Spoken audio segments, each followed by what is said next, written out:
Hi guys! After 1 month mahigit, masusundan na ulit ang mini vlog ko na nung huli ay sa Ilocos pa. Yung vlog na hindi ko na natapos dahil na-corrupt yung mga files, kaya nag-invest na ulit ako para magkaroon ng medyo malaking storage para sa mga pictures and videos. Mukhang hindi naman kasi tayo mananalo dun sa pag-giveaway ni Ivana kahit mag-tumbling pa tayo maghapon. Kapag kasi pinili mong maging content creator, kailangan talaga malinaw ang video mo para maka-attract ka ng maraming viewers. Para kasing magiging kasalanan ko pa kung lalabo ang paningin ng mga nanonood ng vlog ko. Kaya eto, ako na lang ang nag-adjust. Abay, magastos din talaga yung mga nakakahiligan natin sa buhay. Alam mo ba na palagi kong pinagpipray dati na sana yumaman ako para marami akong matulungang tao. Kaya lang mukhang ang binigay sa akin ang mayaman sa wisdom, hindi sa pera. That way, pwede pa rin pala akong makatulong sa iba.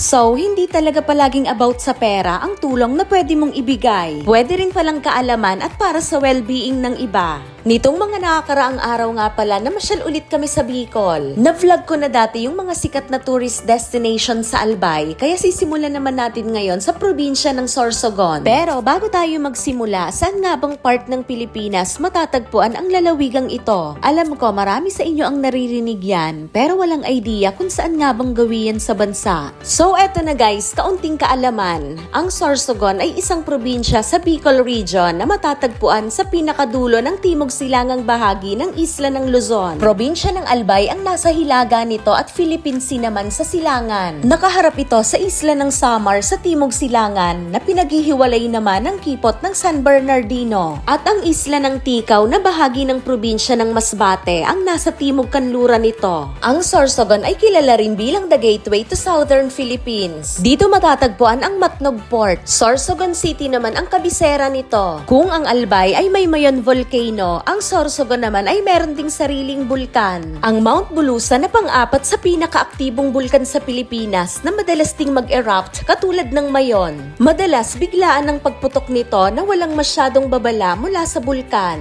Bago tayo magpatuloy, dito muna tayo sa biyahe papuntang Bicol. Medyo traffic nga sa Skyway na malapit sa airport, kaya kitang-kita namin ang mga eroplanong palanding sa NAIA. Saktong nakuhanan ko pa ng video yung pagdaan sa tapat namin sa taas. Alas 4 na ng madaling araw nang makarating kami dito sa Welcome Arch ng Bicolandia. Nagkape lang saglit tapos diretso na ng Kamsur. May kinuha lang kami ng mga important documents sa Naga City Hall tapos biyahe na ulit pa Albay. Inabutan na ng gutom sa daan kaya kumain muna kami. Umorder na din ako nitong kinalas na isang traditional noodle soup na nag-originate sa Naga City. Kapag nagta-travel kami sa ibang probinsya, tinatry talaga namin yung mga traditional foods nila dahil yan ang hindi mo matitikman sa ibang lugar. Kung may version man, iba na rin ang lasa. Tsaka yan din ay parte ng kabuhayan nila. Kailangan nating suportahan ang mga lokal na produkto dahil dyan din nakasalalay ang pag-unlad ng ating bansa. May nakita nga pala kami guys na libreng seaside park dito sa Maharlika Highway, Barangay Bukal-Bukalan, Sorsogon City. Ang Pepita Park o kilala rin sa tawag na Crab Park. Perfect ang place na to na pahingahan ng mga traveler, mga gustong mag-sunset viewing,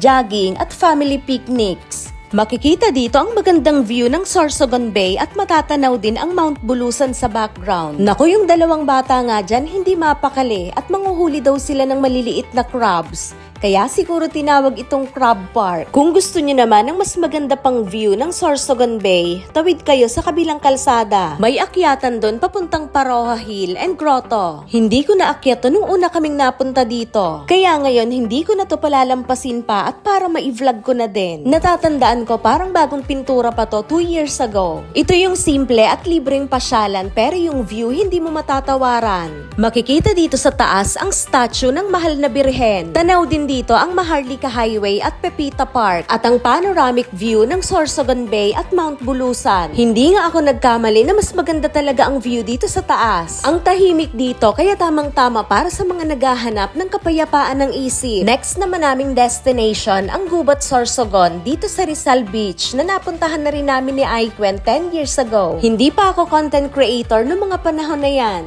Maganda rin dito at malinis ang dagat. Paalis pa lang ang bagyo sa Philippine Area of responsibility nung pumunta kami kaya hindi maaliwalas ang langit dito sa Bicol. Hindi tuloy blue ang kulay ng dagat. Pero isa to sa mga magagandang beach na napuntahan namin. Walang masyadong tao kaya tahimik. Siguro dahil may pasok at hindi summer kaya halos kami lang ang magsiswimming dito sa resort. Hanggang 4 PM lang kami dito. Then Sorsogon City Baywalk na kami dumiretso. Dito lang yan sa Rompiolas na masarap maglakad-lakad at magpahangin kasama ang buong pamilya. Isa sa mga dinadayo dito ang Siram Sorsogon Food Park. Maraming nagtitinda ng kung ano-anong pagkain tulad nitong fruits na nakalagay sa cup. Bumili na rin ako ng isa nitong mixed fresh fruits para malaman kung may pagkakaiba ba ang prutas sa Bulacan dito sa prutas sa Sorsogon. Pero same lang din ang lasa. Dumayo pa talaga kami dito para mag-ihaw-ihaw. Marami pa namang pagpipili ang iba't ibang street foods pero okay na kami sa ganto. Pagkatapos ng mahaba-habang lakaran sa Baywalk ay bumalik na rin kami sa Albay. Dito na kami nag-transient sa Daraga. Sa Airbnb nila to nakita. Maganda dito guys, aesthetic sa Home by Delia. Dito na nga kami nagstay ng 2 days and 2 nights dahil malinis,